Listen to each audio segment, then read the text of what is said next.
Updates చూద్దాం. అఫ్జల్గంజ్ కాల్పుల కేసులో బిగ్ ట్విస్ట్ చోటు చేసుకుంది. నిందితులను పట్టుకునేందుకు పోలీసుల గాలింపు విస్తృతంగా కొనసాగుతుంది. కాల్పులు జరిపింది బీహార్ రాష్ట్రానికి చెందిన మనీష్ గా ఇప్పటికే గుర్తించారు. ఈ క్రమంలోనే నగరంలోని సీసీటీవీల ఆధారంగా నిందితులనైతే పోలీసులు కనిపెట్టారు. అఫ్జల్గంజ్ లో కాల్పులు జరిపిన దొంగలు నేరుగా ఆటోలో సికింద్రాబాద్ కు వెళ్లినట్టుగా గుర్తించారు. రైల్వే స్టేషన్ సమీపంలో బట్టలు, బ్యాగులు కొనుగోలు చేసినట్టుగా సీసీటీవీ ఫుటేజ్ ఆధారంగా కనుగొట్టడం జరిగింది. అనంతరం తిరుమలగిరి ప్రాంతంలో బట్టలు మార్చుకుని బ్యాగులను చేంజ్ చేశారు. మదీనాలో కొనుగోలు చేసిన ట్రాలీ బ్యాగ్స్ ను అక్కడే వదిలేసి పరారయ్యారు. తిరుమలగిరిలో ఖాళీ ట్రాలీలైతే బ్యాగులను పోలీసులు స్వాధీనం చేసుకున్నట్టుగా తెలుస్తోంది. అయితే సుచిత్ర వైపు నిందితులు పరారైనట్లుగా పోలీసులు అనుమానం వ్యక్తం చేస్తున్నారు.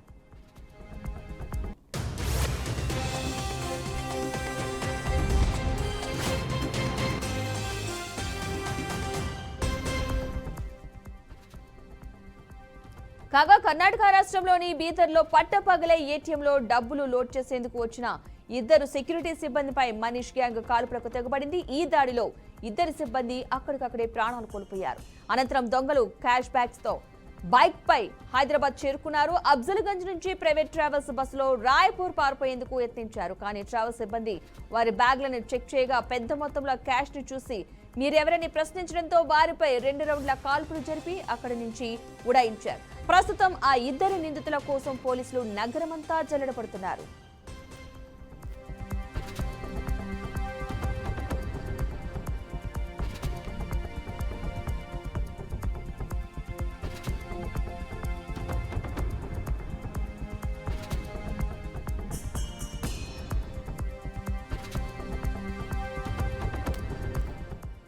మొత్తంగా వారం క్రితం ఛత్తీస్గఢ్ లో 70 లక్షల రూపాయల చోరీ ఘటనకు సంబంధించి నిందితులను గుర్తించినట్టుగా తెలుస్తోంది. 2 రోజుల క్రితం బీదర్ లో 93 లక్షలు కూడా చోరీ చేశారు.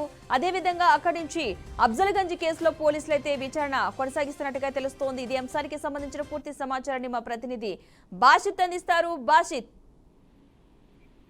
పద్మ, గురువారం రోజు జరిగిన ఈ ఏటీఎం దొంగదానికి సంబంధించిన కేసులో బిగ్ టెస్ట్ చోటు చేసుకుంది. నిందితులు పట్టుకునేందుకు పోలీసులు కూడా గాలింపు విస్తృతంగా కొనసాగుతుంది.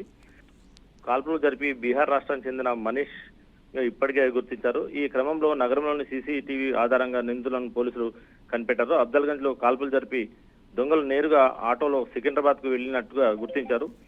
రైల్వే స్టేషన్ సమీపంలో బట్టలు, బ్యాగులు కొనుగోలు చేశారు. అనంతరం తిరుమలగిరి ప్రాంతంలో కూడా వీరు బట్టలు మార్చుకొని బ్యాగులను చేంజ్ చేశారు. మదీనాలో కూడా కొనుగోలు చేసిన ట్రాలీ బ్యాగ్ ను కూడా వీళ్ళు అక్కడే వదిలేసి పరారైనట్టు సమాచారం అందుతుంది. తిరుమలగిరిలోని ఖాళీ ట్రాలీ బ్యాగులను పోలీసులు ఇప్పటికే స్వాధీనం చేసుకోవడం జరిగింది. అయితే వీరంతా సుచిత్ర వైపు నిందితులు పరారైనట్టు పోలీసులు అనుమానం వ్యక్తం చేస్తున్నారు. కాగా కర్ణాటక రాష్ట్రంలో బీదర్లో పట్టబట్టే ఏటీఎం డబ్బు లోడ్ చేసేందుకు వచ్చిన ఇద్దరు సెక్యూరిటీ సిబ్బందిపై మనీష్ గ్యాంగ్ కాల్పులకు తెగబడిందని కూడా మనం ఆల్రెడీ ఇప్పటికే మనకు సమాచారం ఉంది. ఈ దాడిలో ఇద్దరు సిబ్బంది అక్కడికే మరణించడం జరిగింది. దొంగలు క్యాష్ బ్యాగ్ తో బైక్ పై హైదరాబాద్ చేరుకోవడం జరిగింది.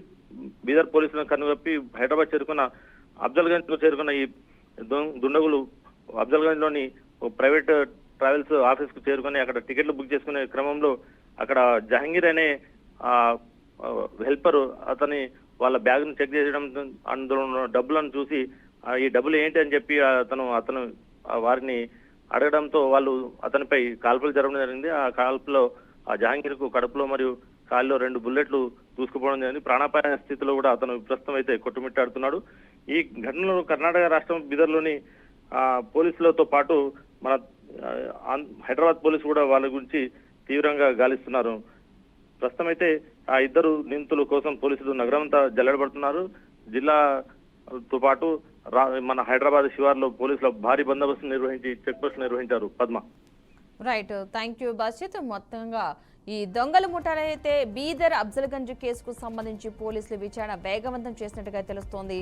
అతను 10 ప్రత్యేక పోలీసు బృందాలు కూడా ఏర్పాటు చేశారు.